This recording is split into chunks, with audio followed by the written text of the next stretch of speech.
Good evening, guys. I'm here to talk about HTTP. As you all know, it is the Hypertext Transfer Protocol and it's a connectionless communication protocol that helps to communicate between the server and the browser to send requests and receive responses.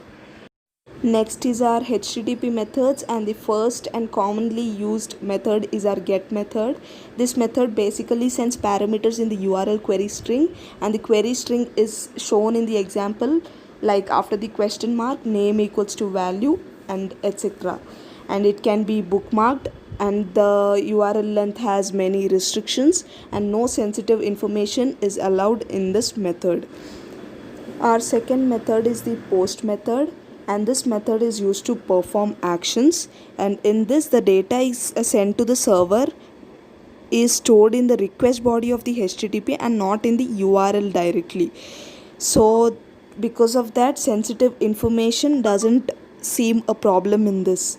You can use sensitive information, but it will get stored in the request body and it's not visible for the other users. Its requests are cached and its requests do not remain in the browser, and it cannot be bookmarked too. It has no length restrictions.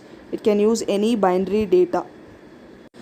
As I told, get method and post method are two most commonly used methods in the browser nowadays, and there are other basic methods too, and one of them is put method. Put method is similar to the post method, but in put method when you reuse the link it always produces the same result, but in post method it shows some side effects of creating the same resource multiple times. And there is also one more method called trace method. This method just returns the exact contents of the requested resources.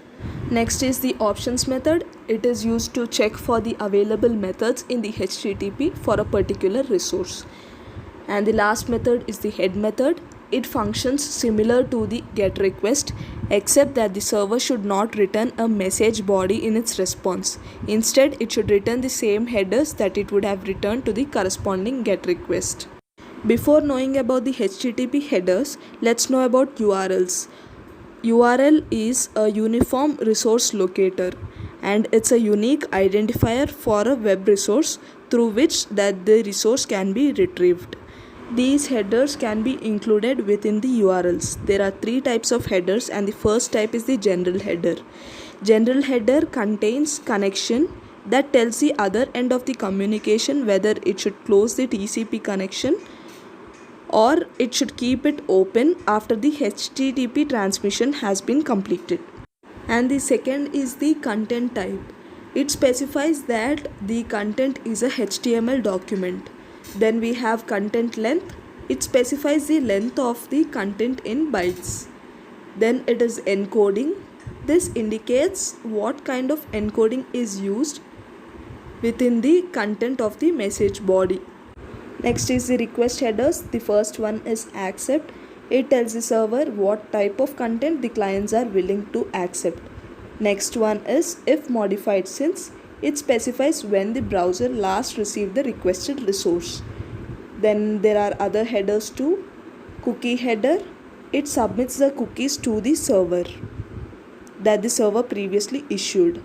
Then we have host. It specifies the host name that appeared in the URL that is being requested. Then we have referrer header. It specifies the URL from which the current request originated. Origin is from which the request originated. There are also response headers that are used to provide information about the web server to the browser. And we have cookies. Cookies are a key part of HTTP protocol. A cookie is issued using the setCookie response header. Multiple cookies can be issued using multiple setCookie headers. These setCookie headers can include any other optional attributes too. Status codes. Every HTTP response must contain status codes. And the first one is 1xx informational status code. Second is 2xx. This indicates that the request was successful. 3xx. These status codes indicate when the client is redirecting from one source to another source. 4xx. These appear when there is an error in the web page. 5xx appears when the web page does not exist and the server encounters the internal error.